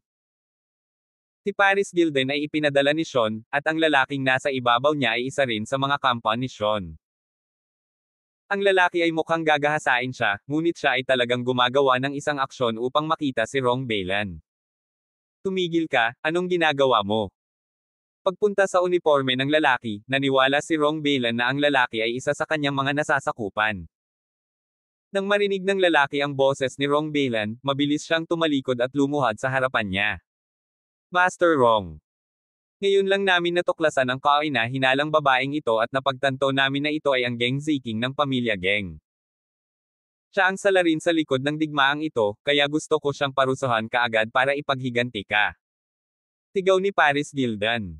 Tito Rong, alam kong nasaktan ka ng nanay ko. Kahit na gusto mong maghiganti, mangyaring huwag hayaang madungisan ako ng isang nasasakupan. Ako ay isang babae mula sa 8 dakilang pamilya. Nahulog na ako sa mga kamay mo ngayon at hindi ako tatutol kung gusto mo akong patayin o may gawin sa akin. Ngunit ito ay dapat na ikaw. Walang ibang karapat-dapat na hawakan ako. Ang kanyang mga salita ay nagpapahiwatig na handa siyang matulog kasama si Rong Beilan. Tinulyapan ni Rong Beilan si Paris Gilden, na nakahandusay sa lupa, puno ng pawis at ang kanyang damit ay gulong-gulo. Si Geng Ziking ay isang napakakakit-akit na babae. Natural, si Rong Beilan ay labis na naaakit sa kanya. Bagamat lubos na kinasusuklaman ni Rong Beilan ang pamilya Geng, pinagsabihan niya ang kanyang nasasakupan. Sino ang nagbigay daan sa iyo na gawin ang mga bagay sa iyong sariling mga kamay? Sino ang nagpahintulot sa iyo na patayin si Geng Ziking? Kasunod ng mga tagubili ni Sean, sinabi ng lalaki, naglakas loob ang pamilya Geng na magdeklare ng digmaan sa pamilya Rong. Lahat ng tao sa kanilang pamilya ay nararapat na mamatay. Guro, bakit gusto mong iligtas ang sinuman? Galit na galit si Rong Beilan. P** starred. Sinong nagsabing gusto kong patayin ang lahat sa pamilya Geng? Bubuhayin ko sana ang isang miyembro ng pamilya Geng, sampain ka. Muntik mo nang sirain ang mga plano ko. Totoong hindi nilayo ni Rong Beilan na ganap na lipulin ang buong pamilya. Ang mga ulo at pangunahing banta mula sa mga pamilyang Geng, Hudson, House at Addington ay dapat alisin. Gayunpaman, binalak niyang panatilihin ang isang hindi gaanong miyembro mula sa bawat pamilya. Si Geng Ziking ay isang angkop na kandidato. Ako ay humihingi ng paumanhin. Ako ay humihingi ng paumanhin. Hindi ako dapat kumilos on my own accord. Lumuhad ang lalaki at humingi ng awa. Gayunpaman, hindi nagustuhan ni Rong Beilan ang pamamaraan at tono ng subordinate na ito. Kumuha siya ng baril at pinaputukan siya. Nang makita ito, mabilis na tumayo si Paris Gilden at naglakad patungo kay Rong Beilan. Salamat sa pagligtas sa akin, Tiyo Rong. Pakiusap huwag mo akong patayin. Handa akong gawin ang lahat para sa iyo. Itatapon na sana ni Paris Gilden ang sarili sa mga bisig ni Rong Beilan. Gayunpaman, bago pa siya makalapit, tinulak siya ng mga bodyguard niya palayo. Ziking, tinatrato kita bilang isang junior. Hindi ako pervert. Kahit na galit ako sa nanay mo ngayon, hindi ako maghihiganti sa ganitong anyo, sabi ni Rong Beilan. Ziking, bakit hindi ka umalis kasama ng nanay mo? Bakit ka nagstay dito? Nakaisip na ng sagot si Paris Gilden. Nung inilunsad mo ang weather weapon kanina, nagmamadaling umalis si nanay. Akala niya nakasakay na ako sa eroplano. Actually, nagkataon lang na lumabas ako sandali. Ngumiti si Rong Beilan. Anak, ang swerte mo. Sa totoo lang, ang iyong ina at ang iba ay nakulong sa Tianshan-Shuelang Spruce Forest. Naipadala ko na lahat ng elite fighters ko para patayin sila. Kung naaayon ang lahat sa plano, mamamatay silang lahat doon. Kung sinundan mo sila, tiyak na mamamatay ka doon. Alam ni Paris Gilden kung paano ilagay ang sarili sa sapatos ni Geng Ziking. Alam niyang bilang anak ng pamilya Geng, tiyak na luluhod siya at makikiusap kapag nabalitaan niyang malapit nang mamatay ang kanyang ina. Kaya naman, agad na lumuhad si Paris Gilden sa lupa. Tito Rong, pakiusap, iligtas mo ang aking ina. Huwag mo silang patayin. Pakiusap, handa akong gawin ang lahat para sa iyo. Pwede mo akong matulog. Siguradong pagsilbihan kita ng maayos. Anong kalokohan ang pinagsasabi mo? Seryoso ang ekspresyon ni Rong Beilan. Sinong gustong matulog sa iyo? Ako ang Panginoon ng mundo at hindi ako nagkukulang sa mga babae. Huwag mong isipin na dahil lang sa maganda ka, magagamit mo ito para ipagpalit sa isang bagay. Hindi pa umabot sa ganyang level ang kagandahan mo. Hindi mo kailangang humingi ng awa. Siguradong mamamatay ang nanay mo at ang mga taong iyon mula sa ibang pamilya. Pinagmamasdan ni Sean ang lahat mula sa malayo. Napakunot ang noo niya nang marinig iyon. Damn it! Napakatayo ni Rong Beilan. Hindi man lang siya interesado sa isang disenteng babae tulad ni Geng Ziking. Kung sinira lang ni Geng Anli ang mga base ni Sean at ang kanyang magandang anak na babae ay nagpakita sa kanya, si Sean ay walang pag-aalinlangan na matulog sa kanya. Hehe, isa ka talagang taong dapat gumawa ng magagandang bagay. Buti na lang, may plan B pa ako. Napangiti si Sean ng may kumpiyansa. Nang makitang hindi kayang tuksohin ang kanyang kagandahan si Rong Beilan, nagbago ng taktika si Paris Gilden. Tito Rong, alam ko na ang aking ina at ang iba pa ay nakagawa ng isang malaking krimen. Marahil ito ang kanilang kapalaran. Sana hindi mo ako papatayin. Handa akong sabihin sa iyo ang lahat ng sikreto ng aking pamilya. Agad na interesado si Rong Beilan. Oh. Maliban sa mga bombang papel, may iba pang lihim na pagsasaliksik ang pamilya Geng. Tumango si Paris Gilden. Oo, mayroon tayong isa pang lihim na pagsasaliksik sa langit. Marahil ay hindi ito mababa sa pamilya Rong. Oh, Nagulat si Rong Belan. Langit-defying. Hindi ba ito ay katulad ng kanyang sariling pananaliksik? Kawili-wili. Sumama ka sa akin sa taas. Gusto kong magkaroon ng magandang chat sa iyo. Dinala siya ni Rong Belan sa isang silid sa ikalawang palapag ng base. Ito talaga ang gusto ni Sean. Matagal na niyang nahulaan na sa sandaling sabihin ito ni Paris Gilden, tiyak na gugustuhin ni Rong Belan na kausapin siya ng mag-isa at hindi nahahayaang may dumalo pa. Sa selyadong silid, magiging madali para kay Sean na kumilos. Hehe, sa wakas ako na ang lumiwanag. Michael, tingnan mo talaga. Bagamat wala akong kakayahan ng isang Diyos, nahuhulaan ko pa rin ang bawat galaw ni Rong Belan. Kapag tapos na ako kay Rong Belan, magiging labanan namin ni Michael.